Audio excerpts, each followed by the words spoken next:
কোনো উপায় নেই, কিচ্ছু নেই, বাড়ির কোনো চিহ্ন নেই, তাহলে ওই পরিবারের বাড়ি তৈরি করার জন্য, তাদের খাওয়া দাওয়ার জন্য ব্যবস্থা কোথায়? মানুষ সাহায্য করছে, বেসরকারি উদ্যোগে, সামাজিক সংস্থার উদ্যোগে, ব্যক্তিগত উদ্যোগে মানুষ সাহায্যের হাত বাড়িয়ে দিয়েছে, কিন্তু সরকারকে আমরা খুঁজে পাচ্ছি না। সরকার এবং শাসক দলকে আমরা কিন্তু বাস্তবে পাচ্ছি না। হ্যাঁ, মানুষ করছে। তো আমরা এটা বলতে চাই আজকে যে 100 কোটি টাকার কম ত্রাণ তহবিল দিয়ে মুখ্যমন্ত্রী যে বারবার বলছেন যে আমরা এই করব, কিন্তু কিছুই তো বাস্তবে হচ্ছে না। কাজেই রাজ্যকে জাতীয় বিপর্যয় এলাকা ঘোষণা করতে হবে এবং সামগ্রিক ক্ষতিপূরণের ব্যবস্থা করতে হবে, মানুষ যাতে উঠে দাঁড়াতে পারে। কৃষি জমিকে পুনরায় আবাদের আওতায় আনতে হবে সরকারকে অগ্রাধিকারের গুরুত্ব দিয়ে।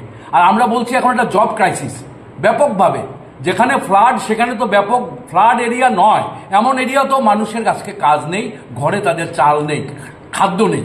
কাজেই আমরা বলছি যে বন্যা কবলিত এলাকার জন্য 300 দিনের কাজ এবং 600 টাকা মজুরি, আর বাকি এরিয়ার জন্য 200 দিনের কাজের ব্যবস্থা জরুরি ভিত্তিতে সরকারকে করতে হবে।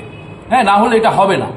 আর আমরা বলছি যে আপনার এখনই যে যারা মাইক্রো ফিন্যান্স কোম্পানিগুলো আছে, হ্যাঁ, এবং বিভিন্ন ঋণ আছে গরিব পরিবারগুলো, এই ঋণগুলো যাতে এখন চাওয়া না হয়, সরকারকে ব্যবস্থা নিতে হবে যাতে ঋণ এবং কিস্তি যেটা দিতে হয় তাদের, হ্যাঁ, যদি এটা চাপ দেয় তাহলে মানুষের আত্মহত্যা ছাড়ার পথ থাকবে না। কাজে সরকারকে এই দায়িত্ব নিয়ে, হ্যাঁ, মাইক্রো ফিন্যান্স কোম্পানি বা ছোটখাটো যে ঋণ আছে, গাড়ি ঘোড়া, অনেক গাড়ি, আমি কালকে গেলাম ফুটামাটিতে, অন্তত 10টা গাড়ি দেখেছি জলে ইঞ্জিন নষ্ট হয়ে গেছে। এই গাড়ি ঠিক করবে, সে কিস্তি কি করে চালাবে? কাজে শুধু মাইক্রো ফিন্যান্স নয়, যেগুলো প্রাইভেট ফাইন্যান্স আছে সেগুলোকেও যাতে কিস্তি স্থগিত রাখে সেই ব্যবস্থাটা সরকারকে করতে হবে। আর যারা বাড়িতে গেছে ত্রাণ শিবির থেকে, তাদের জন্য ফ্রি ডাবল রেশনের ব্যবস্থা করতে হবে। হ্যাঁ, তারা যাতে ফ্রিতে খাদ্য পায় এবং অন্তত 6 মাস তাদেরকে খাদ্য দিতে হবে, যাতে মানুষ নিজের পায়ে আবার ঘুরে দাঁড়াতে পারে। এই 7 দফা দাবি আমরা সরকারের গোচরে নিতে চাইছি।